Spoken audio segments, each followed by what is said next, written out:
Craig, we're back. Season 2. We did it. I'm really excited. We did it. We've made it through one season, started another one. We just finished interviewing Aaron Wren on his framework of the 3 worlds of positive, neutral, and negative world. Why should people be excited to listen to this? People should be excited because one of the questions we all struggle with is, what does it look like to engage the world? How am I supposed to be a Christian in the world? I mean, kind of the big thrust of our podcast, Kingdom and Culture. Where does the kingdom of Christ, the kingdom of God, impact the world that we live in? What should we expect in that world? And I think Aaron Wren's framework in his book, The Negative World, which we talk about in this episode, really helps tell the temperature, or to borrow from Scripture, helps us understand the times that we live in, because you really have to understand the times that you live in if we're going to engage well. And I think he answers some questions, but he also brings up a lot of unanswered questions that we're hoping to explore in this season.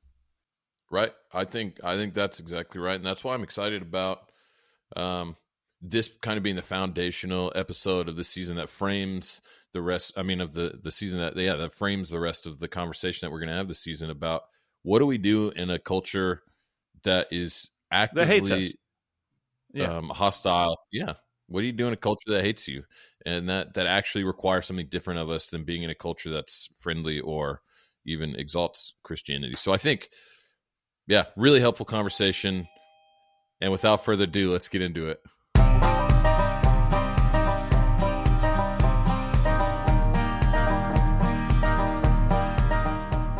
Welcome to Kingdom and Culture, where we equip the King's wardens to know his charge and labor unto glory.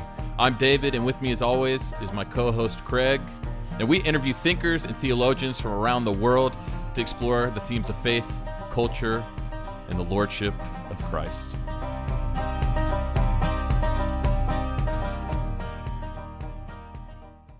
Okay, guys, welcome back to the podcast for season 2. And in this opening episode, we've got Aaron Wren with us here to talk about his idea, his framework of the negative world.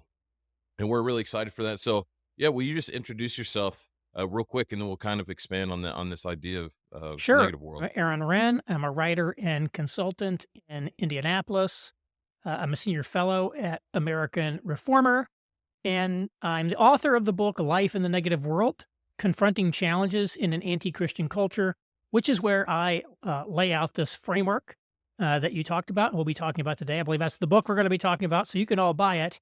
But the most important thing to do is to make sure to follow all my work by signing up for my newsletter at aaronwren.com. That's AARONRENN.com. Go there, put in your email address, and you won't miss anything. Yeah, I really encourage you guys, definitely go sign up for that, and definitely buy his book. It's incredible.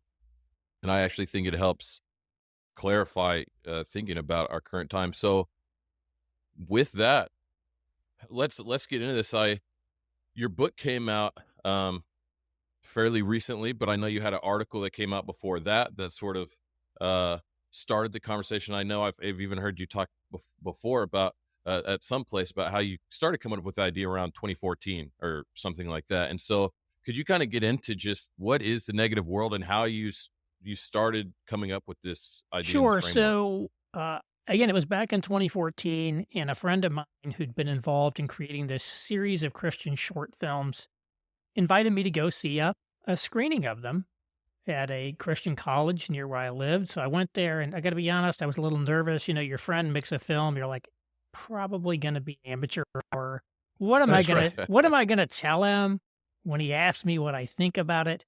But actually, the film was great. It was really well done. I was actually pleasantly surprised by that. But I came away, it was sort of about, the idea, what's our salvation for out there in the world and all of that. And I came back thinking that was a great film, but what's happening is the world is changing, and that was really the film for 5 years ago. And in the very near future, we're going to be in a completely different world where the sort of relationship between Christianity and culture is going to be very different. So I went home, got out Microsoft Word, and typed in a whole bunch of bullet points. And that was really the genesis of the 3 worlds framework. I wrote it up in my newsletter in 2017. It actually went viral then. And then First Things magazine asked me to update it and publish it in First Things, which I did in February 22 in an article called The Three Worlds of Evangelicalism. And it sort of went nuclear viral then. Maybe the most talked about article in the history of First Things magazine. And then I turned it into the book I mentioned, Life in the Negative World. But the basic framework is this. Unlike Europe, America never had a state church. But for most of our history, we had a sort of softly institutionalized generic Protestantism as our default national religion. So as recently as the 1950s, for example, we had prayer and Bible reading in our public schools. Half of all adults attended church every Sunday. We were adding "In God We Trust" our money and "Under God" to the pledge of allegiance. Now, I don't want to say that this was, everyone was deeply devout at that time. That was not the case. But nevertheless, Christianity was really bound up with America and its sense of identity. That started to go into decline and become unraveled in the 1960s. And I divide the period of decline of Christianity in America from roughly 1964 to the present into three eras or worlds that I call the positive world, the neutral world, and the negative world. So the positive world lasts from 1964 to 1994. And I want to be clear about one thing. This is a period of decline for Christianity. All is not going well for Christianity in society. Church attendance is down, sexual revolution, etc. And yet, Christianity is still basically seen positively by society. To be known as a good church-going man makes you seem like an upstanding member of society. People want to hire you. They want to vote for you. Christian morality are still the basic moral norms of society, and if you violate those rules, you could get into trouble. In 1994, we hit a tipping point and enter what I call the neutral world, which lasts from 1994 to 2014. And in the neutral world, Christianity is not seen positively anymore, but it's not really seen negatively yet either. It's just one more lifestyle choice among many in a sort of pluralistic public square. Christian morality has a residual impact in society, I would say. Then in 2014, we hit a second tipping point and entered the negative world. For the first time in the 400-year history of America, official elite culture now views Christianity negatively, or certainly at least skeptically. Maybe that's a better way to put it. To be known as a Bible-believing Christian does not help you get a job in the elite domains of society. Christian morality is expressly repudiated, and in some ways is now viewed as a leading threat to the new public moral order. And this has been very dislocating to American Christians, evangelicals, to say the least. And so that is the era that we find ourselves. The negative world is the era we find ourselves in. Right, and so that's that's what your book is about here. This framework of the three worlds, and right now we're in negative world. And I'm wondering, what do you think? You mentioned some things, but why do you think that decline happened? I guess, how did we get all the way into negative worlds? Well, that's a very complicated question, and I don't actually take a position on it in the book or in there. There's a lot of people who like to have the "where did it all go wrong" theory of the world. So, you'll even hear people say everything really went wrong with William of Ockham and nominalism back in the Middle Ages. Of course, the Catholics might say it all went wrong with the Reformation. Some people say the Enlightenment. The Enlightenment is the big problem. I don't subscribe to the "where did it all go wrong" thesis. I think that things are a contingent outworking of many things. If you pan back the lens, so I look at this period from 1964 to the present, really the last 60 years, essentially, of American history, this period in which Christianity has really been visibly in decline. But if you pan back the lens, you see that sort of secularization has been a process that's been ongoing for quite some time. Charles Taylor told that like a 500-year story of secularization in his book, Secular Age.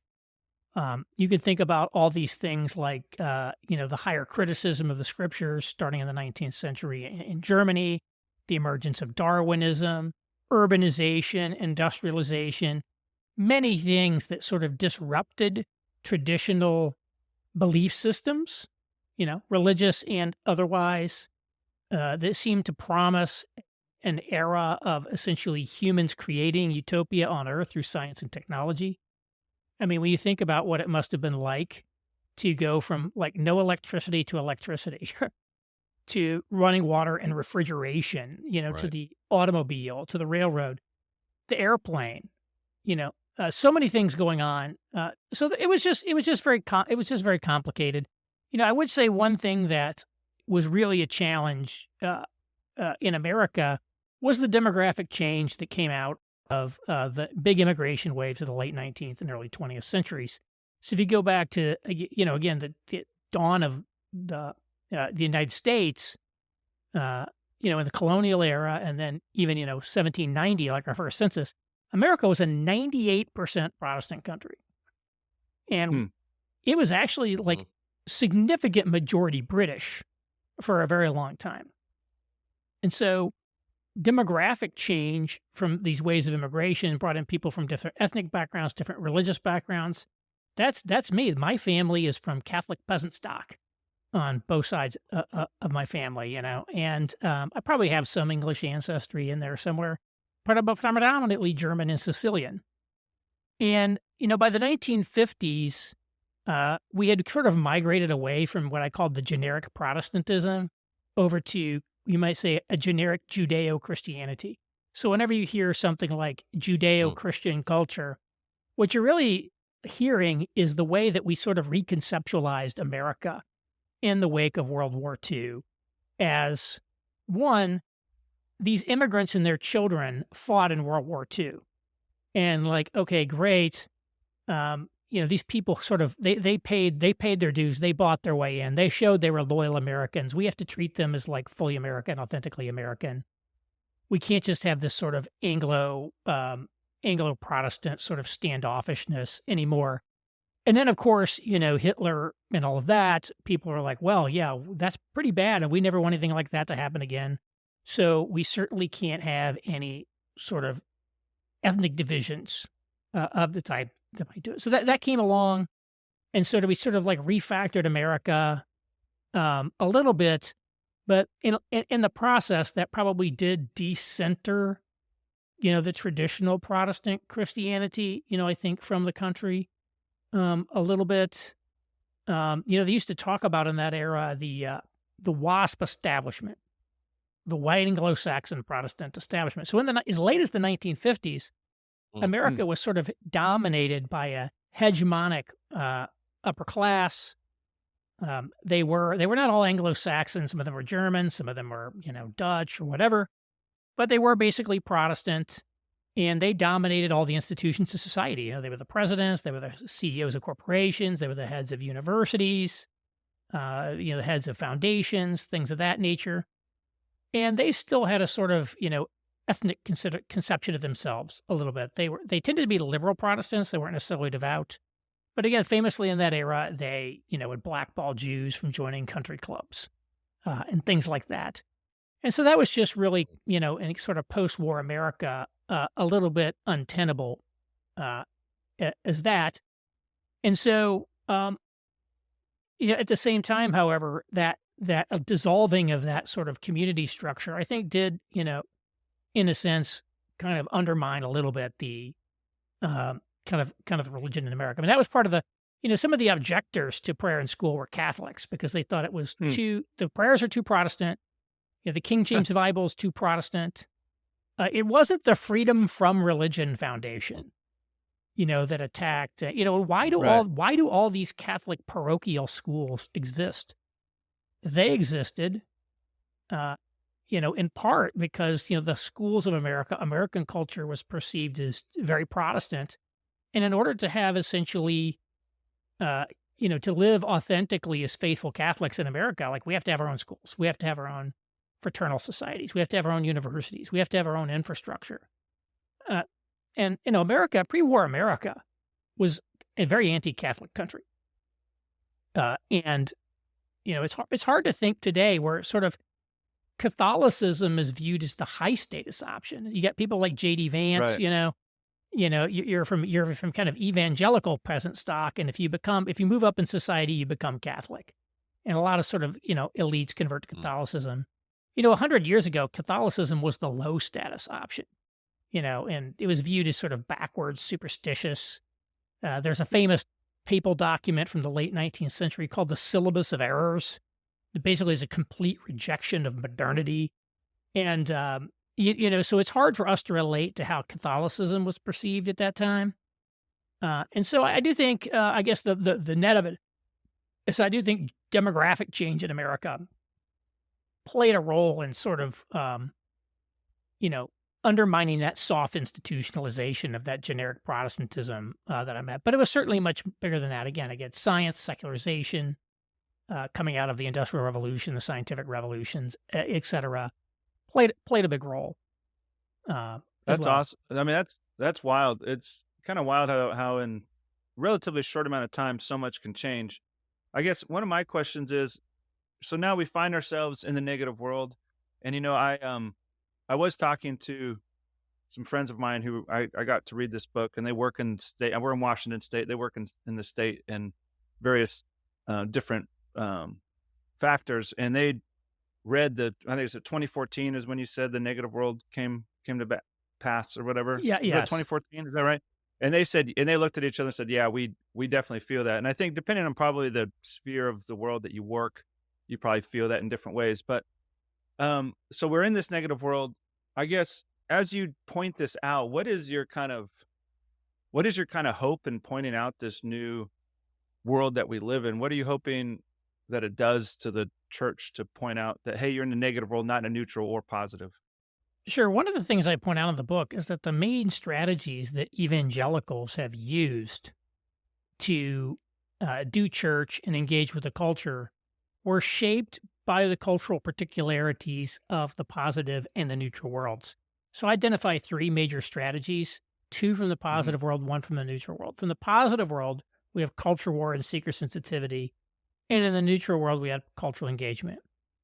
So again, the culture war started in the late 1970s with people like Jerry Falwell of Moral Majority, Pat Robertson.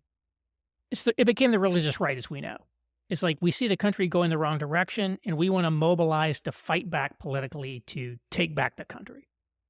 Right. The seeker sensitives, which really became essentially the kind of non-denominational suburban megachurch that we all know, again started in the 70s with people like Bill Hybels at Willow Creek Church, and I think early 80s, Rick Warren started Saddleback Church in Orange County, California. They saw people weren't attending church. They also saw the suburbanization trend happening. I'm like, well, why don't we build a church people actually attend?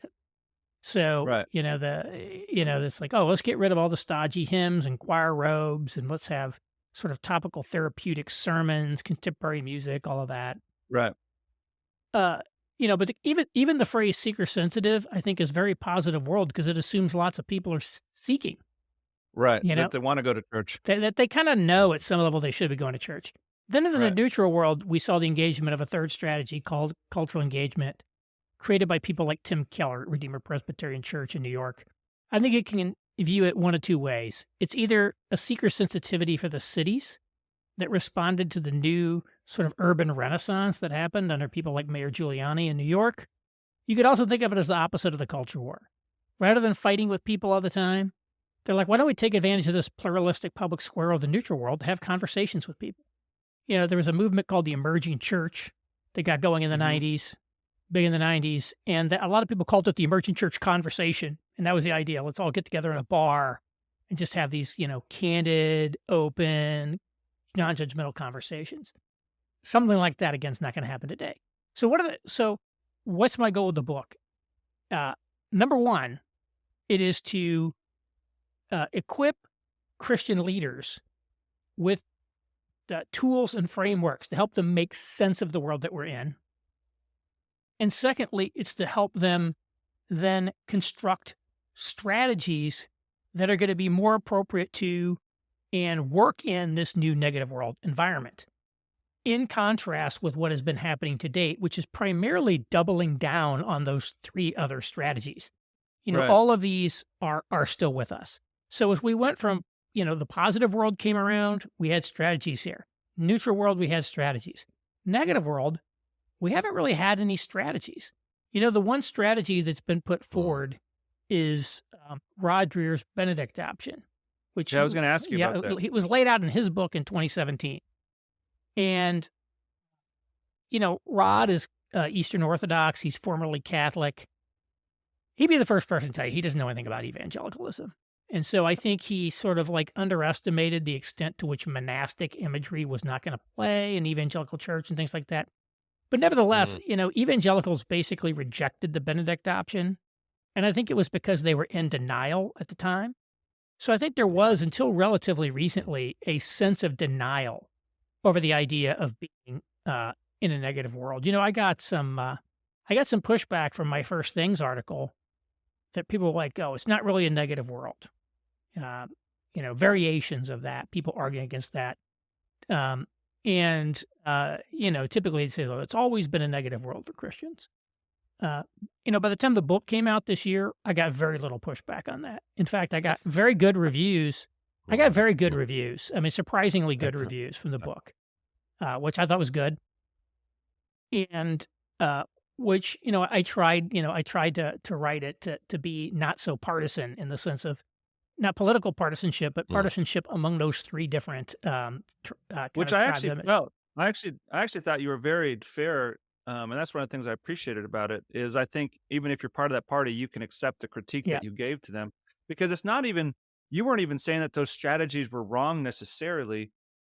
And I think this is a really helpful thing for me to see, because I cut my teeth in the, Acts 29, Marshall, Seattle movement, part of the PCA, Tim Keller.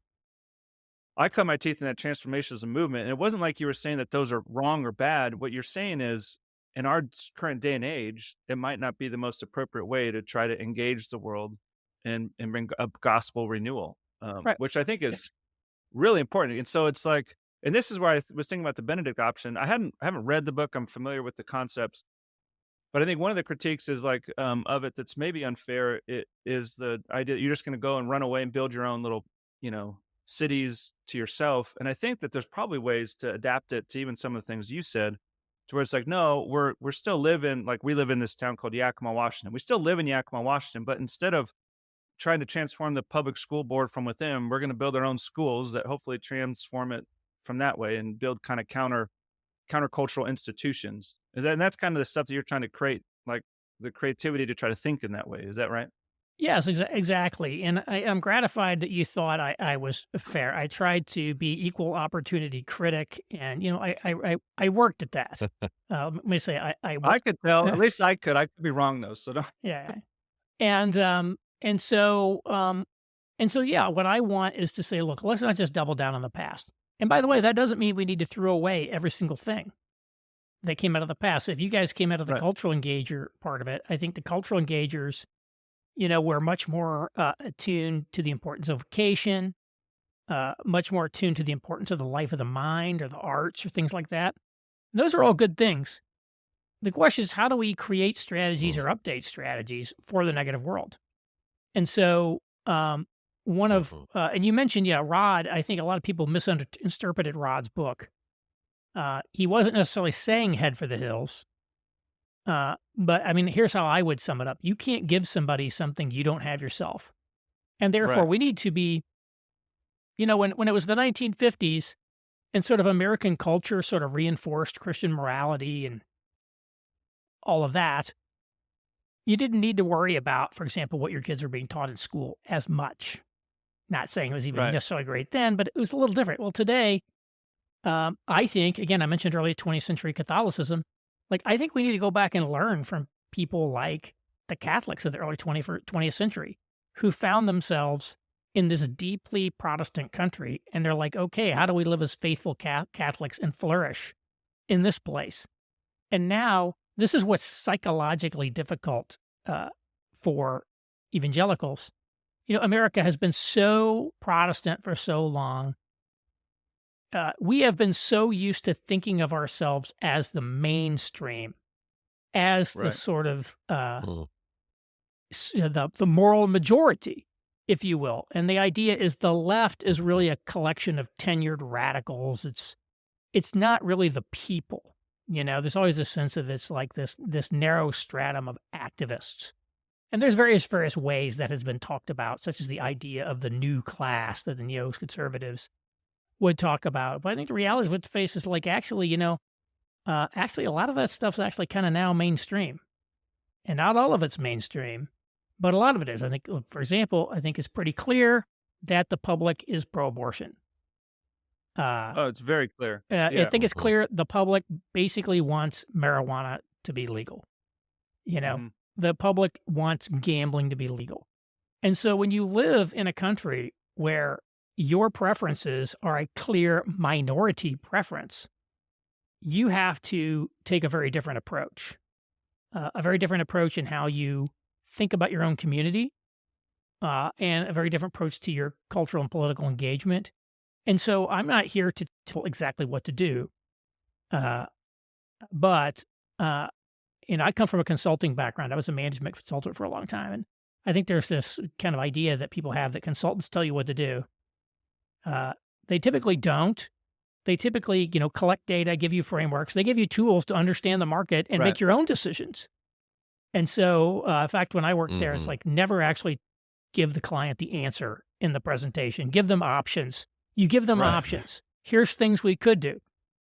And even if you think that your option is the best option, you know what the right answer is, you're not the person that makes the decision. The client is the person who makes the decisions. So I've always been kind of inculcated in that. I have a hesitancy to be directive to people. I probably need to be more comfortable being more directive, to tell you the truth. But part of it is like, again, you're in Washington State. I live in Indiana. I spent my entire life in the Midwest and the Northeast. And so what do I know about what's going on out there? I really don't. The truth is, of course, I've been to Washington State several times, but that doesn't necessarily mean anything. So you're in your particular circumstances, and so you have to be able to make your own decisions. But I want to shake up people's thinking. And what I've noticed is I got very different reactions from the different groups. The culture war group basically did not interact with my book all that much. Although I noticed that Mark Driscoll has started talking about my framework. I don't think I don't know that he read the book. I've never heard him reference the book, but he did reference the article in his sermons, which is interesting. But by and large, and I would put him clearly in the culture war camp today. I would say the culture war people, by and large, didn't interact with it. Maybe they don't read books like mine. I thought you were going to stop at maybe they don't read books. Maybe that's I wasn't going to quite say it that way, but probably true. We're definitely going to cut you off in that part. The reality is that many, a huge share of Americans don't read any books. Even college professors complain that their students are incapable of reading books. They were never actually required to read a book in their entire K-12 education. So Americans don't read books. But the people who liked it the least, the cultural engagers basically didn't like it. Right. For a variety of reasons, I think that they basically, one, they read magazines like First Things and read books like mine. And they, I think, to this very day, have been very resistant to this idea. And again, it's not entirely a rejection of the framework, somewhat, is some of my analysis. So Tim Keller personally, as well as, his entire sort of set of enterprises there and all of that, they are adamant that their approach is still the correct approach. They're also adamant that they were not a product of the neutral world. And so that doesn't mean that they didn't think there was a neutral world or a negative world, but that's just their point of view. So that's the sort of thing. The people who liked it the best are the megachurch pastors. I get so much positive feedback from pastors of big megachurches. Actually, a lot of them. I had to make a point to try to meet more megachurch pastors and connect with them because I really wasn't connected with a lot of them. And going back to what it means to be a consultant, the reason that they like it is these are people who are very attuned to the culture.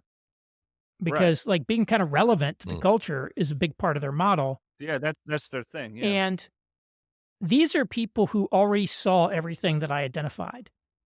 What I gave them was the language to talk about it. And it was one of these things that's like, I've been seeing this and I was struggling to articulate what I was seeing. And this just explained to me what I already knew, gave them a language. And so I think there's a lot of benefit to that. I mean, I'm gratified. I wouldn't put myself in the same category as Charles Taylor by any means, but when I read A Secular Age, I was blown away by the book. I felt, here's what I said, I felt like I was putting together a 5,000 piece puzzle. And I had 768 pieces put together. And then when I read A Secular Age, I feel like he gave me the rest of the pieces to the puzzle and showed me what it looked like. Oh, absolutely. That's one of the things that's like, it takes a lot. You collect a lot of data in life, and you start thinking about that, and then you're like, oh wow. By the time you get to be like in your 40s or 50s, all of a sudden you have some theories about what's going on, and then you discover that somebody else already said that, like a long time ago. Story of my life. I'm gratified that some people found it valuable in just giving them a tool to help them talk about what they were already seeing. And it's kind of weird that why this positive neutral negative world caught fire. It really is kind of an accidental. We've been talking about secularization for a long time. And for some reason, like people talk about secularization, but they'll talk about a post-Christian culture, but that language didn't really get people in the gut. I think the way of the idea of the negative world did. So well, because it just explained the thing, but it never gave them a framework to actually engage with the thing. And so I think that's what yours did. It gave a framework for, okay, we have this reality. Now, how are our strategies going to adapt to this reality? And how are some of the old strategies maybe made for a different reality that we just don't live in? I mean, just so you know, we are not a mega church, just so you know who you're talking to. We're a small startup church, startup school in the middle of the state. But I was a cultural transformationalist who read this book. And I did change my view completely. Not that I'm against cultural transformation, but I guess what it changes, how does that happen? And as you live in a rapidly negative secular world, it doesn't happen from me joining, a big business in town that's anti-Christian and trying to transform it from the inside out. It probably changes more from me starting a counter business that does it better, to your point about the institutionally with integrity, strength, and ownership. So yeah, there's some of that. And again, I feel like a lot of times people want to treat the engagement strategy of Christians with a culture as something that should be fixed. It's like a biblical like guide that you have to interact in a certain way. And it's like, oh, here's what Paul in Athens did. And so we should be doing that. When in fact, I think there's a tremendous culturally contingent aspect to how we engage with the culture. I was very struck. I did this probably around 2014. I did this, and unfortunately, I lost my document, so I need to recreate it. I've even started in on it, but I've got a ways to go. Which is, I read all of Paul's epistles, and I wrote down every single command he issues in his epistles, and there are a lot of them. And I divided them into different categories. And overwhelmingly, his commands fall into two categories: personal holiness and the unity of the church, kind of unity/purity of the church. There is remarkably little that Paul has to say about the world outside of the church. And what he does have to say about it is mostly how to accommodate oneself to it with the least amount of disruption. Pay taxes to whom taxes are due. So far as it depends on you, be at peace with all men. Things of that nature. Now, of course, Paul ran into a lot of trouble, to be sure. That's right. But he wasn't trying to cause trouble. Trouble found him. He didn't go looking for it. And so I think, that makes sense that he's not focused on, he basically has nothing about transforming the Roman Imperium. Or the Russian Imperium. You could say the Russian Imperium. Yeah. People were just asking me about Russia earlier and before this call. And, he's like, he didn't try to say, well, we need to, we need to, transform Rome from within. I mean, it doesn't even seem like hmm he's there. I mean, even to the point where I think um, Paul is clearly anti-slavery, for example, but he doesn't really try to hmm disrupt the system of slavery in Rome. And part of that is, hey, you're a tiny sect, very tiny sect, hmm disfavored. People don't like you. We're in a dictatorship that has a big army and all that stuff. Like, let's get real, people. The life of the church.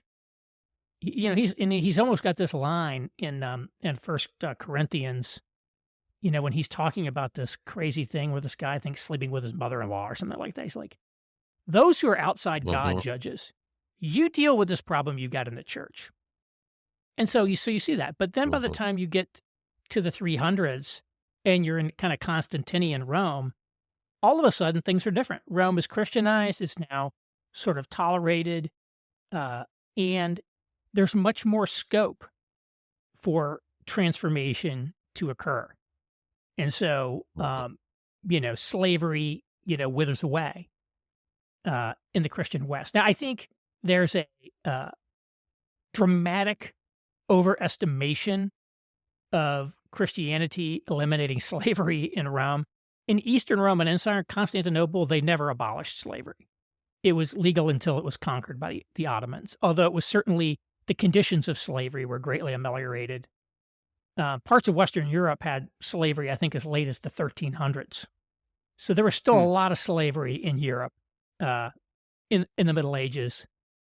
And of course, serfs were not slaves. Definitely, we wouldn't say that, but they, had certain conditions of oppression as well. So I don't want to claim that like it became paradise, but like speaking out and beginning to condemn slavery was one of the things that became big as Christianity became larger, more influential, in the empire, and there was much more activity about, dethroning the pagan cults and things like that as well. So you can think about transformation at a different point. And I don't think it's not like Paul didn't care about any of that stuff, but like we're just getting started here. We're not in a position to even be thinking about that stuff right now. And so it's like Ecclesiastes. There's a time for this and there's a time for that. And there's this saying on the internet, do you know what time it is? And I think that's a great question. What time is it? What should we be doing now? Right? And if you look at some places where things, like one of the examples I give in the book that actually is a sign of optimism and hope is like what happened to the Christians in Egypt. Egypt had been a Christian country and then was conquered during the Arab Muslim conquest, I think in the 600s. And guess what? It's still a Muslim Arab, country today. However, Egypt is still 5 to 10% Christian. I mean, the Coptic Christians are still there. And they found a way to sustain their faith in their community for well over 1,000 years after military conquest. Think about that. Very, very powerful. And so, are they trying to be too culturally aggressive in Egypt right now? Probably not. That probably wouldn't be a good idea.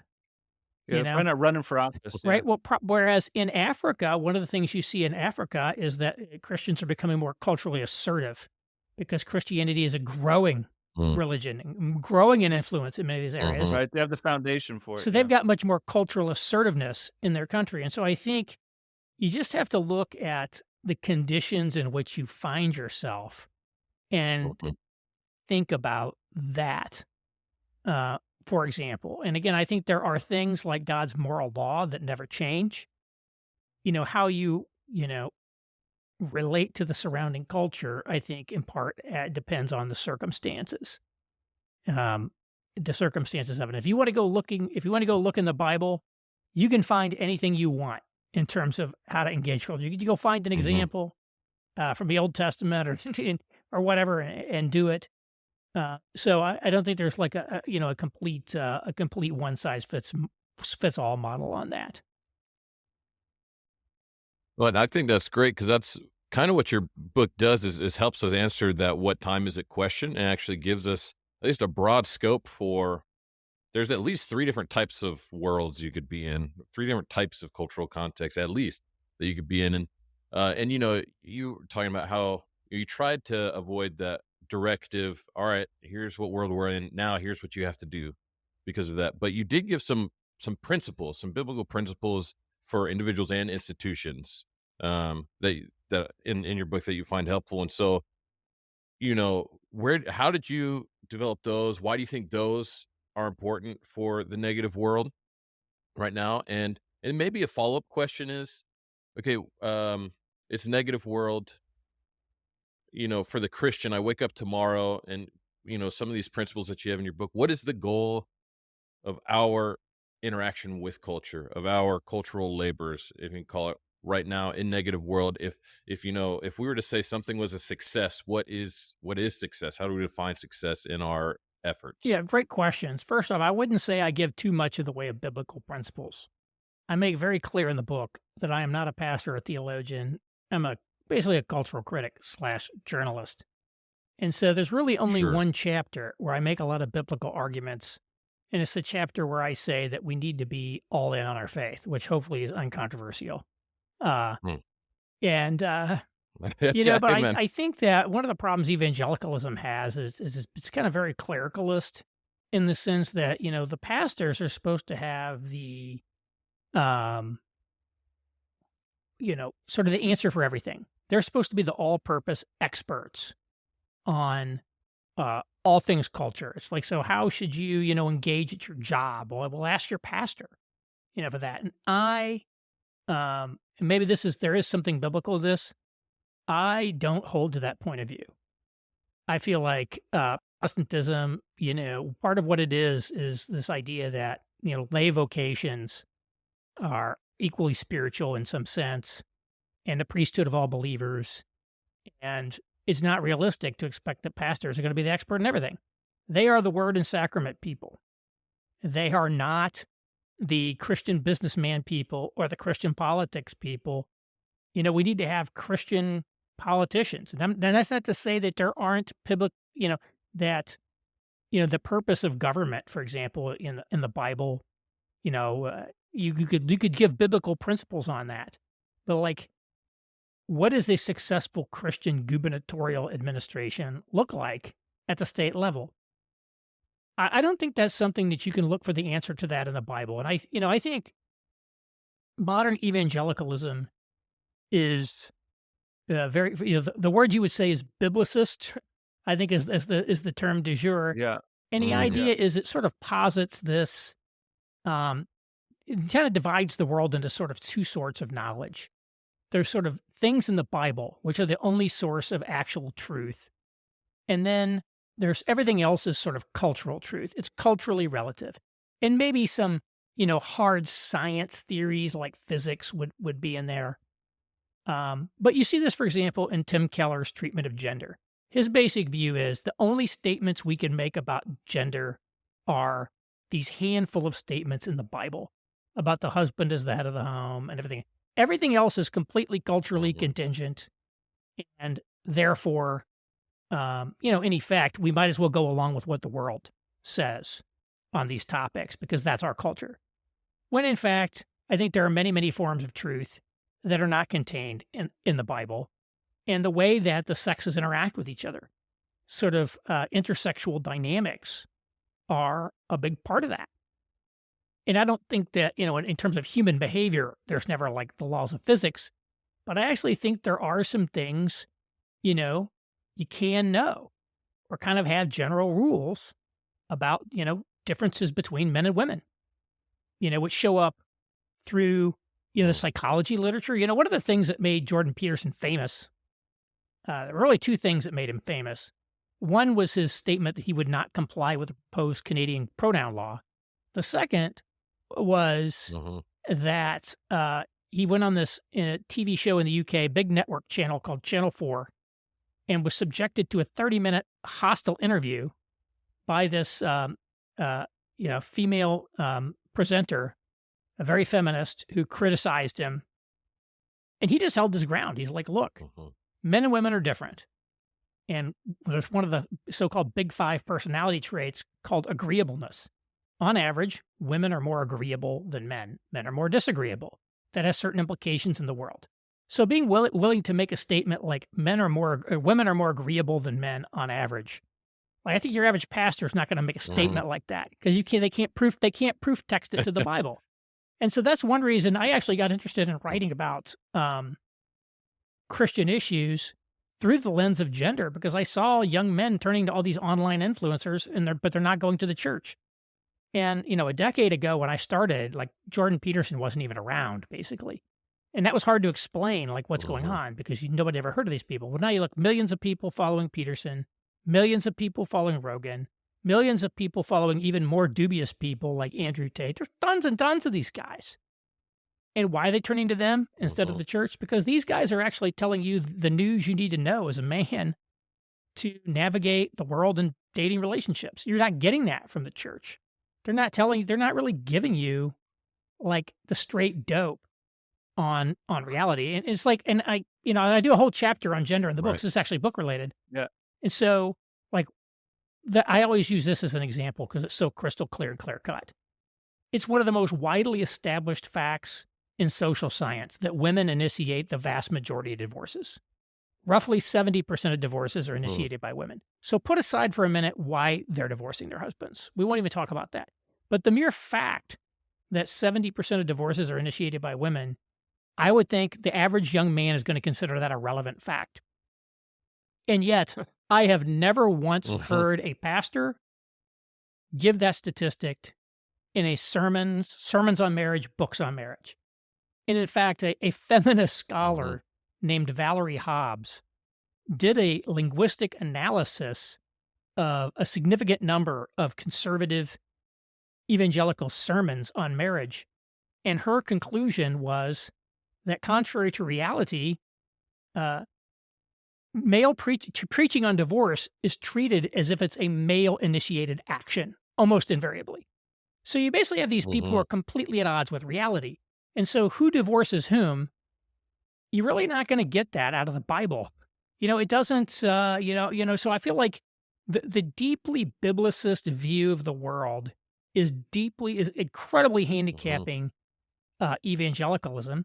And one reason it is because we've lost the idea that there is a created order, and that created order thus has, its own truths that are in some extent, divine truths, even if they're not, they're not the status of the Bible, obviously. And secondly, that we've kind of lost the idea of lay expertise.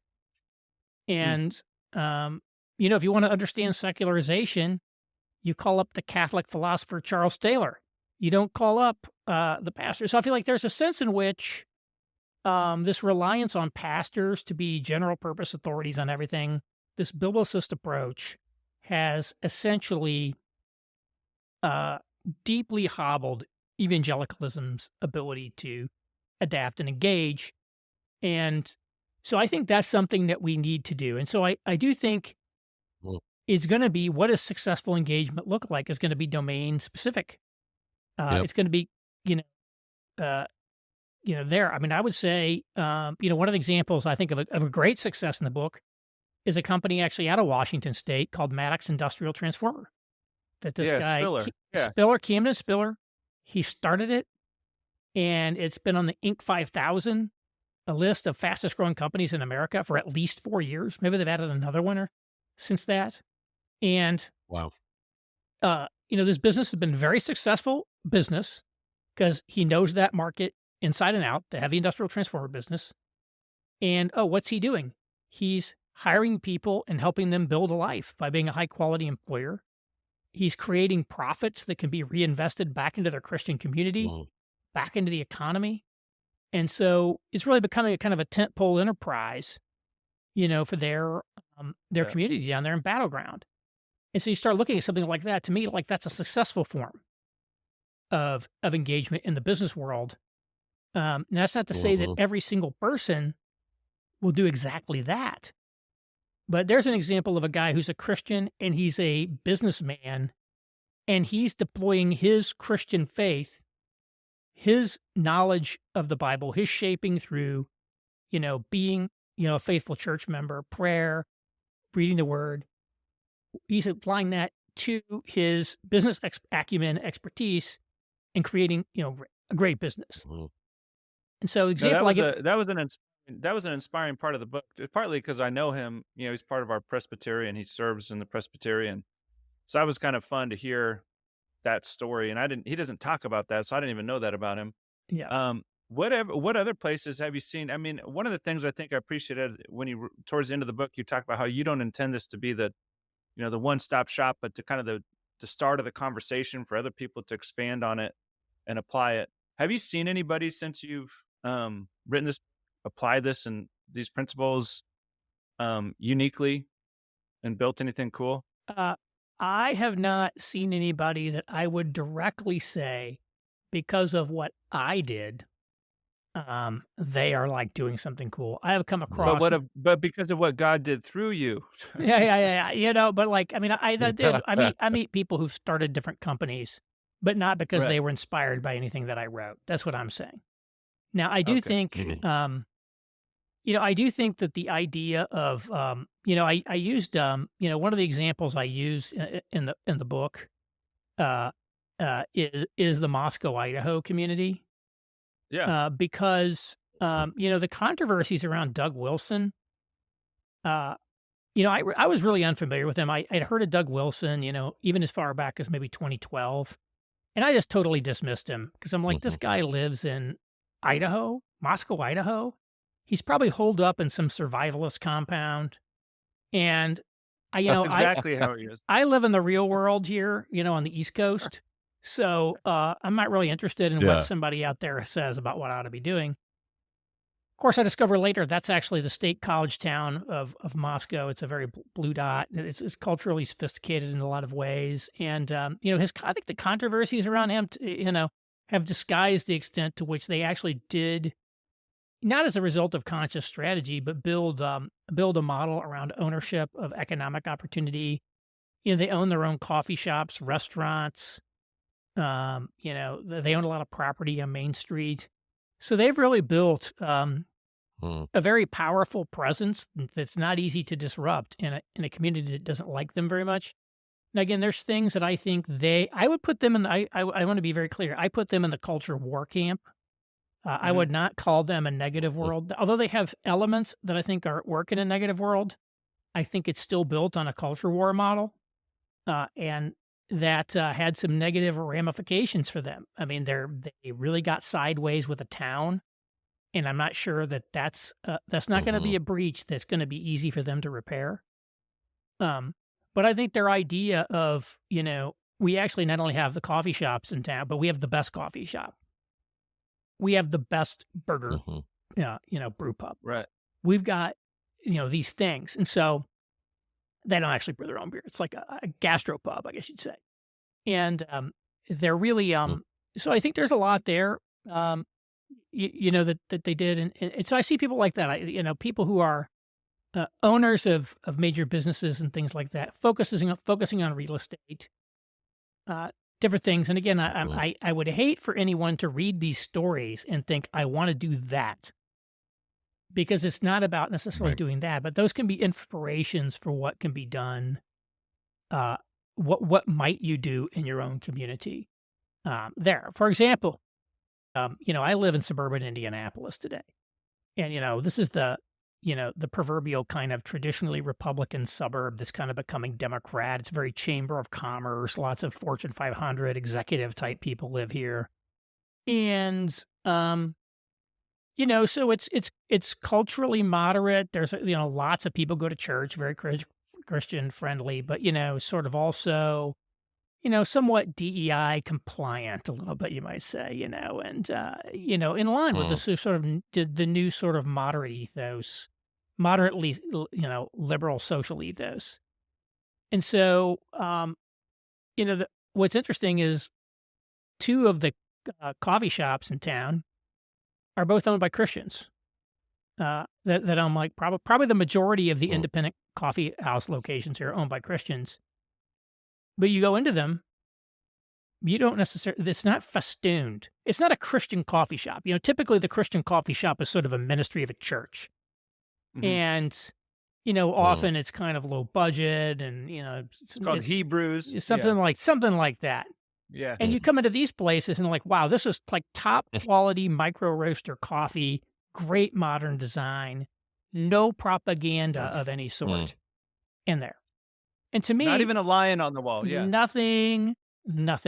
And that's what I love because first off, every time you go Yeah. into like a downtown urban core coffee shop, you're like assaulted with progressive propaganda. And I And don't, maybe that's I the don't, thing. And maybe that's the sign is it's not what it's what it doesn't have, not what it does have. exactly. Like It's that's, not yeah. attempting to be culturally whatever, but it's attempting to create space that's comfortable to be in. Mm. I always see people having like Bible studies in there or things in one of these coffee shops. And I figured this was a Christian-owned coffee shop because it was closed on Sunday. I'm like, I bet that's owned by a Christian. So I Google it. Turns out it was started by a former pastor. And Oh, yeah. yeah, so like if you see a business that's closed on Sunday, my heuristic is there's a very good chance it's a Christian-owned business. And so there's that coffee Right. shop, that one chain I'm kind of talking about has multiple locations. There's another one that has several locations, also Christian-owned. Um, I'll be a little bit vague about who owns it, but if I told you the product that their company produces, you would know the name of it. It's a household name, and so there's that. But again, it's not. So in this community, it's not aggressively, So like one of the coffee shops that was founded by people from Doug's church. I don't think they necessarily go there anymore, and they're kind of one of the rare that's friendly to both sides. Is Boosers. Or however you pronounce Oh that. yeah. Mm. Yeah. Like named after this Yeah. Martin Booser guy, however you pronounce his name. And there are like Christian books on the shelves and stuff like that. And so it's a little more overt. Whereas this is like again, it's not what you see, it's what you don't see. And that's what I've kind of noticed. I mean, it's like, you can tell a lot about someone by whether or not they have pronouns in their LinkedIn bio, kind of thing. And so, but I think those are the sorts Right. of things in a sound Right. like Carmel, Indiana, sort of aggressive, things there. Ironically, the one coffee shop that's overtly religious is Muslim owned, and I don't think it's religious. It's Right. it's actually I haven't been to it, but I hear very good things about it. And again, they're not preaching Islam in there or anything like that. It's just like, oh yeah, we're a Muslim-owned business, and so we have things that are they're all halal and this and that, and which is great. I mean, I think it's fine. So like, it's like I Hmm. don't know if there are any independent, like truly independent coffee shops here that aren't owned by religious people. And it says either Christian or Muslim Sure. have a lock on the coffee shop market here, and so yeah. Amen. So, No, but that's an example. That's an so with example those of how you things, right. maybe tune what you do to the cultural environment. And again, I'm not saying that that's perfect, but that's an example. No, I think that's helpful to see how a Christian could establish something and start something like, and it could be obviously for anybody. It could be whatever they're interested in, whatever. But I know we've got a couple of minutes left with you, so I'm wondering, just back up to maybe the theory level of this or the concept framework level of this. Can you point in just a couple of minutes to anyone that you think has either developed your thought process on this or even had some helpful pushback or constructive pushback on this that you think has helped strengthen or improve uh your conception or the framework of the three worlds at Yeah, all? I know about, I did benefit from some of the critiques of the article. Like in the First Things Mm. article, I said that basically the positive world was prior to 1994. And then what I really realized, I dialed it in a little bit better and I put a start date on it. Rather than saying it was a positive Mm-hmm. world going all the way back to Constantine, I said when I talk about the positive world, Right. what I'm really talking about is the first phase of decline. And so I put that start date on Right. it. And so, yes, prior to 1964, it was positive in a sense, but you can maybe think of that as the Christendom era. And I would analyze it very differently because Mhm. it was very heterogeneous itself. Those are the sorts of things. I also Mhm. pre-addressed some of the criticisms. Like one of the criticisms that came to the article was, well, Aaron, it wasn't a positive world for black people in 1950. And I'm Right. like, look, guys, Mm. it's very obvious that the discrimination against blacks in the 1950s was a result of them being black, not as a result of their being Christian. If they renounce their faith and became opponents of Christianity, that would not have made Jim Crow go away. Right. And so I think, Right. and one of the things people try to say is like, it's a negative world if you're ever experiencing anything bad. Whereas my point is negativity is specifically refers to how sort of official elite culture views Christianity. So there are a few things like that, and I sort of tried to Right. pre-rebut them. I talked a little bit about cultural Right. Christianity, the implications of cultural Christianity in the positive world era. These people were not all devout. And so I tried to respond, address some of the critics. I think it actually did kind of make it better in the book. Maybe that's one reason it's better received there. Yeah. Amen.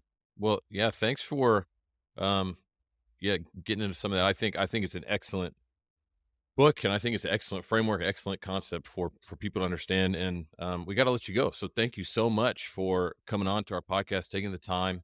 Guys, I recommend you going to buy the book, check out AaronWren.com, and really follow him and his work. He's a great thought leader. So I really encourage you to do that. Again, thanks, Aaron, so much. And guys, go check out our Patreon and buy some merch from our website. All right, guys, later.